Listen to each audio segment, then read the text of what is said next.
Speaker ने भारत के लोकतंत्र के काले अध्याय की चर्चा की और आज महामहिम राष्ट्रपति जी ने भी अपने अभिभाषण में की।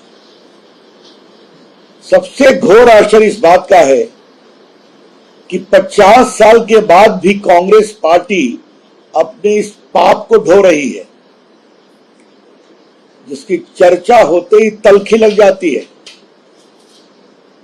कांग्रेस पार्टी एक प्रकार से छटपटाने लगती है। What is the problem of Congress party? You want to own the sin of the murder of democracy in 1975?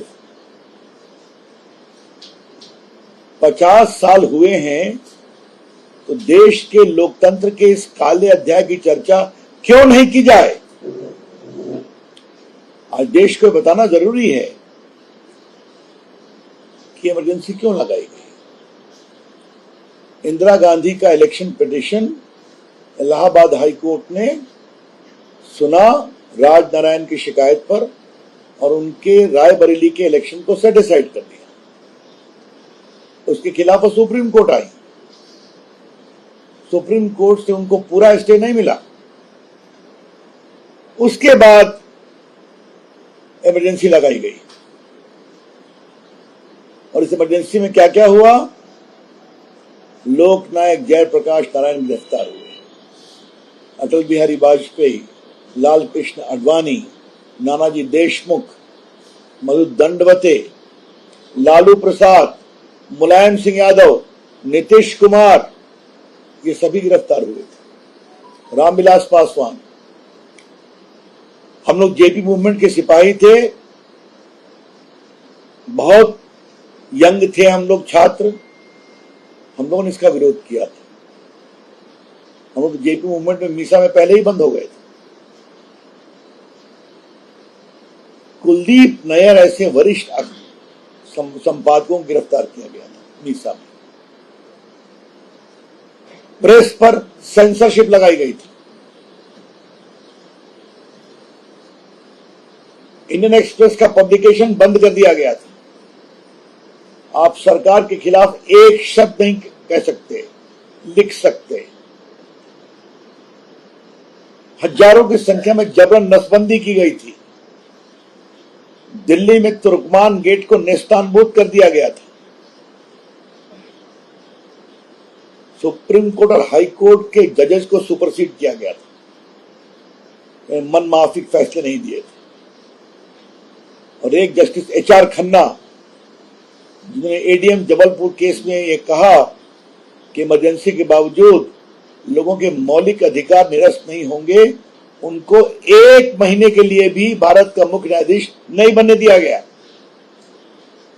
राष्ट्रीय स्वयंसेवक संघ के स्वयंसेवकों के जेल में नाखून नोचे गए थे, यातनाएं दी गई थी, बहुत लोग मरे। और आलम यह था कि किशोर कुमार ने यूथ कांग्रेस के कार्यक्रम में गाने से इनकार कर दिया। विविध भारती पर उनके गाने बंद हो गए थे। ये थी इमरजेंसी, काला अध्याय। कांग्रेस ने आज तक माफी नहीं मांगा। कल भी जो लोग मरे उनकी याद में जब 2 मिनट का मौन रखा गया तब भी ये परेशान थे। आज मैं डीएमके के लोगों को बताना चाहूंगा, उनकी सरकार को, श्री करुणानिधि के मुख्यमंत्री थे, उनकी सरकार को जबरन इमरजेंसी में इंदिरा गांधी ने डिसमिस किया था।